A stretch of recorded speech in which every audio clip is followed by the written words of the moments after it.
So you actually just signed up for Twitter pretty recently. How has that been going so far? I'm figuring it out, slowly but surely. I'm still a little, it's all still a little bit mysterious to me. I'm like, what are we doing here? But you know, I'm slowly figuring it out. How much of what people tweet at you do you read?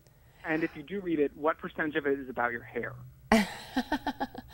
Well, part of the reason that I avoided going on Twitter for so long is that I was very concerned with how much time it would take. And, you know, I'm a mom of a 3-year-old and I have a very full-time job, you know, so I was a little concerned about that. So I have not been able to, I'm not on Twitter all the time, but I do try whenever I get a chance to at least, you know, sort of check out what people are writing and people are saying, and how much is about my hair? I don't know. I mean, 40%? Maybe there's always maybe there's always a little hair comment along with other things. Not really sure. That's probably the expected. Well, speaking of beauty, could you tell me a little bit about your partnership with Pond?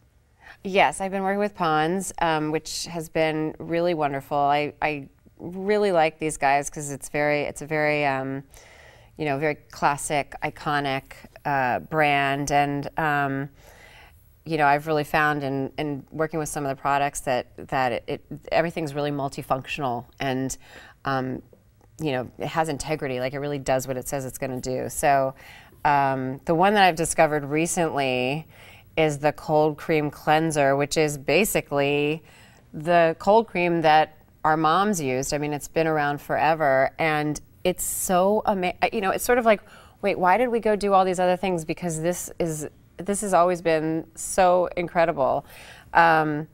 But I love it because, you know, especially for me at the end of a long day of working with a lot of makeup on my face, it's almost like I'm giving my face a little treatment. You know, I just put it on and it takes off everything and it moisturizes. It's got 50% moisturizers in it, and so I really have been loving that.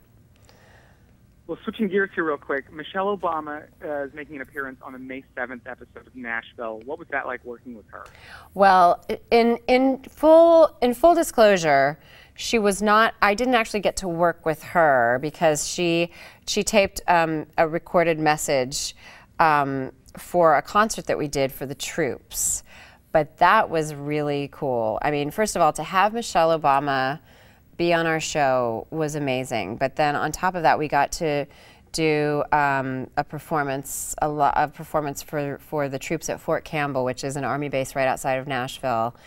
And it was maybe one of the best experiences I've had working on the show. It was just so wonderful to be able to perform for them, the troops and their families, and Michelle Obama, you know, came in with her message to them, and it's a really exciting episode.